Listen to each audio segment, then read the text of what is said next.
On a cold night in December 2018, in the quiet town of Roanoke, Virginia, something strange began to happen inside the Carter family home.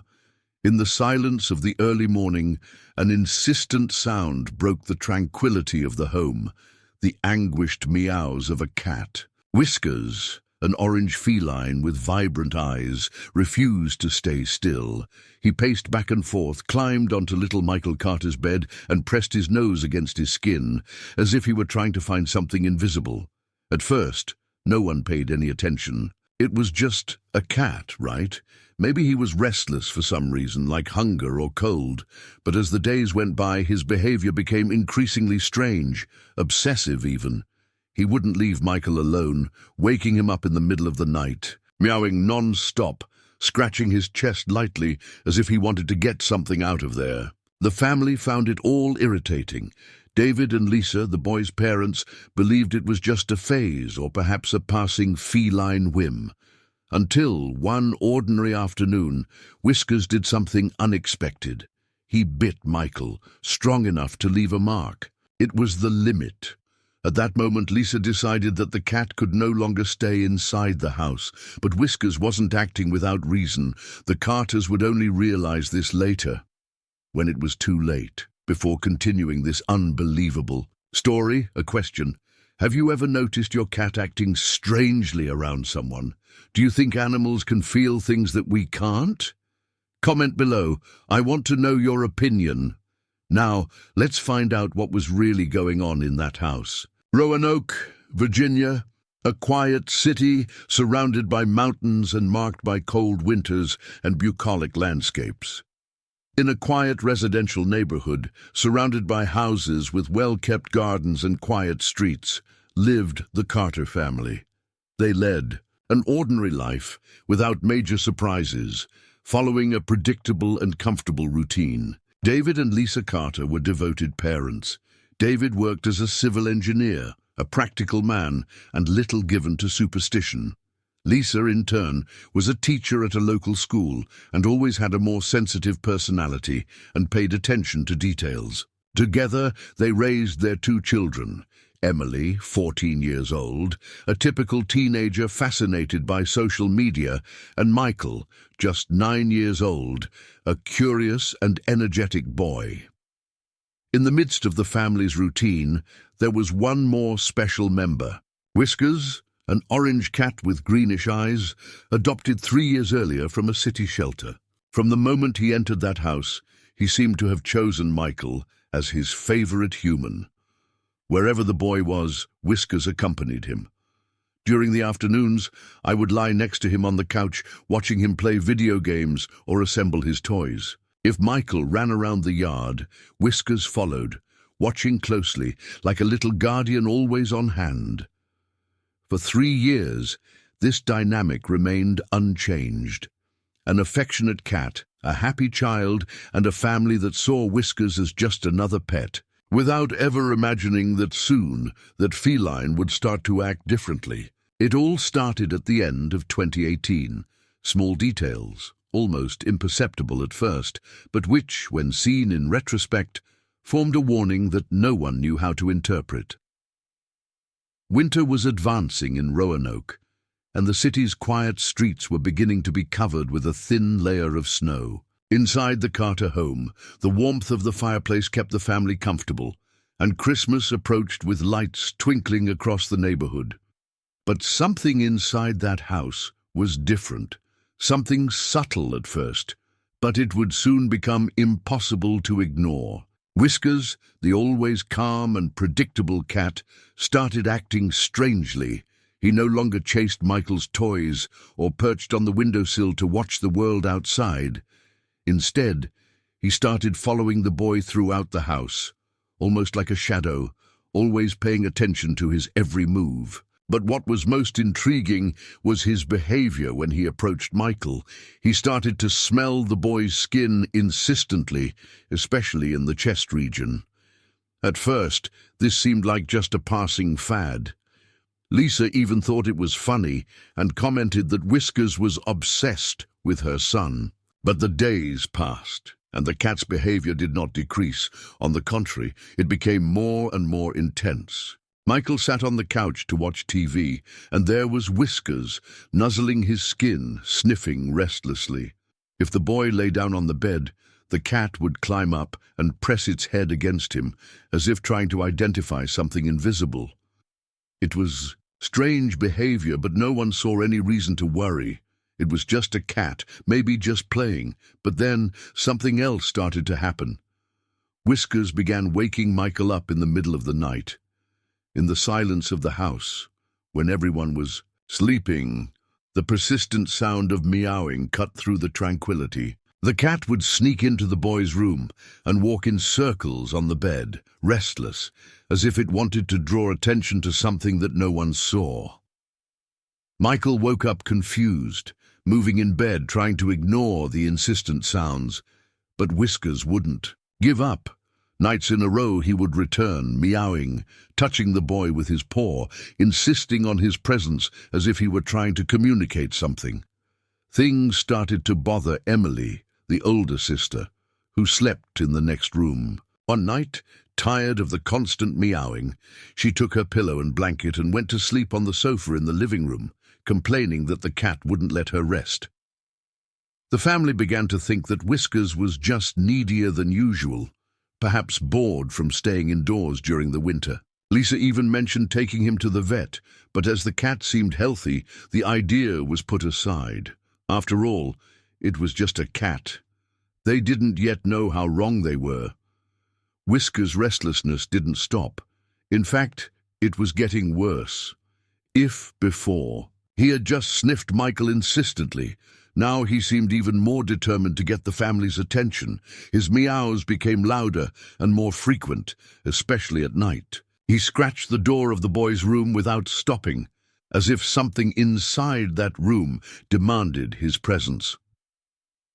Lisa, already tired of being woken up by the incessant noises, started to prevent Whiskers from entering the room.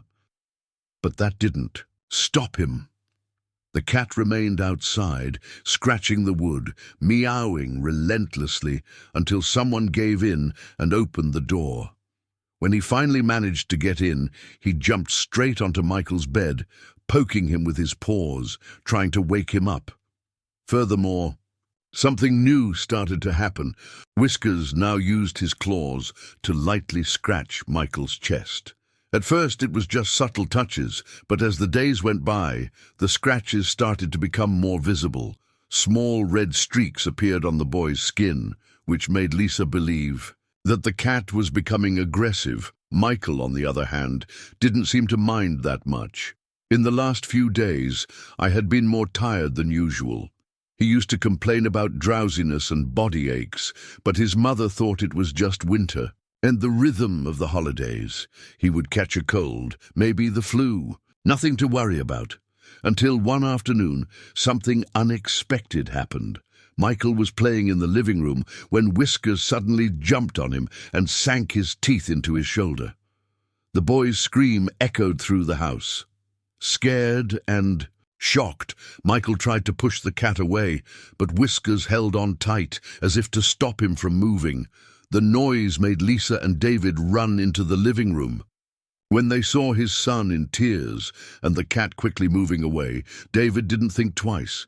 He grabbed Whiskers by the arms and carried him out of the house, slamming the door behind him. They had never seen the cat act like that. It was the last straw. Lisa decided that Whiskers could no longer stay there. He was becoming unpredictable, dangerous even. If he attacked Michael for no apparent reason, how could they continue to trust him? That night, she began looking for a new home for the cat. But what she didn't yet know was that by pushing Whiskers away, she was ignoring the only warning that could save her son's life. The bitter cold of winter was already gripping Roanoke. When, the morning after Whiskers was expelled, Michael woke up feeling strange. He was paler than usual, and his body felt heavy, as if every movement required double effort. Lisa noticed his haggard face as soon as she saw him leave the room. He approached. He touched his son's forehead and felt the intense heat of his skin. The fever was high, The boy tried to ignore his discomfort, saying he was just tired, but throughout the day, the weakness intensified. He didn't want to play. He didn't want to watch TV. He just lay down on the couch, curled up under a blanket, with no energy for anything. His appetite was gone, and even keeping his eyes open seemed like an effort. That night, Lisa decided it was best to take him to the hospital. The emergency waiting room was silent, lit only by the cold glow of fluorescent lights. The doctor, upon examining him, realized that something was wrong. In addition to the fever and extreme fatigue, Michael had small bruises spread across his body and red spots on his skin. The signs were worrying. Urgent tests were requested. The results came the next day, and the doctor's face when he entered the room revealed that the news was not good. Michael was diagnosed with acute lymphoblastic leukemia, a type of blood cancer that affects white blood cells and compromises the immune system. Shock filled the room. Lisa felt her legs weaken. Her heart was racing in her chest. David remained silent, unable to process the words. Michael, still confused by everything, just looked at his parents, not understanding why they all suddenly looked so scared. It was then that Lisa remembered every detail that seemed insignificant, the insistent smells that Whiskers smelled, the meows in the middle of the night, the incessant attempts to wake Michael up, the paws scratching the boy's chest as if trying to draw attention to something that no one could see. The truth, cruel and undeniable, finally revealed itself. Whiskers always knew, but now, the family wondered, would it be too late to save Michael? The ride back from the hospital was silent. Lisa looked at the road, but her mind was elsewhere. The doctor's words echoed in his head like a distant bell, while David, beside him, drove without saying a word. In the back seat, Michael, still not understanding the gravity of the situation, watched the city pass by through the window, his gaze lost. When they arrived home, Lisa got out of the car and, without hesitation, opened the back door. There was Whiskers, sitting on the porch, his green eyes shining in the evening gloom. He hadn't left. Even after he was kicked out, even after he spent 2 nights in the winter cold, he waited. Waited for Michael. He waited for the family who, unknowingly, had ignored his warnings. As soon as the door opened, Whiskers ran into the house, heading straight for Michael. The boy smiled when he saw his cat, and as if nothing had happened, he crouched down to hug him. Whiskers curled around him, rubbing her head against his chest and purring softly. This time, Lisa didn't push the cat away. That night, while Michael slept, Lisa sat down at her computer and began researching. I needed to understand. What was Whiskers trying to say this whole time? What she found left her breathless. Had reports of cats detecting illnesses in their owners even before any visible symptoms. Studies indicate that felines have an extremely keen sense of smell, capable of identifying chemical changes in the human body. Some experts believed that certain types of cancer alter the skin's natural odor, and that cats, sensitive to these variations, may notice something wrong before doctors can even diagnose it. Whiskers Sabia. He tried to warn them in every way, with incessant meowing, with insistence, with behaviors that seemed inexplicable. Even when he scratched Michael's chest or bit his shoulder, he was trying to draw attention to something no one saw. Lisa closed her eyes, overcome with guilt. If only they had listened. But now there was no more room for regrets. Michael was sick and would need to fight. The important thing was that Whiskers was still there. And he didn't intend to leave the boy's side. The diagnosis completely changed the Carter family's routine. From that moment on, Michael's life became a daily battle. The leukemia was advancing rapidly, and doctors warned that treatment should begin immediately. In a matter of days, the boy was already hospitalized for his first chemotherapy sessions. The days in the hospital were long and difficult. Michael, once so full of energy, now spent hours lying down, tired and sick from the effects of the medications. Lisa and David took turns at his side, trying to remain calm, but fear consumed them. Emily, despite her young age, started helping more at home, trying to be strong for her brother. But among all the changes and uncertainties, one thing remained constant. Whiskers never walked away. On the days that Michael was hospitalized, the cat spent hours lying on the boy's bed, waiting for his return. When he returned home, weak and without strength, Whiskers would curl up next to him, warming him on cold nights and purring softly. Even when Michael didn't have the energy to interact, the cat remained there, as if he knew his presence was enough. Over time, Whiskers became an essential part of the recovery process. He seemed to anticipate the times when Michael felt worse, and on those days, he was even more insistent on staying close. Lisa noticed that whenever Whiskers lay on the boy's chest and closed his eyes, Michael slept better, as if the cat was able to soothe him in a way that no one else could.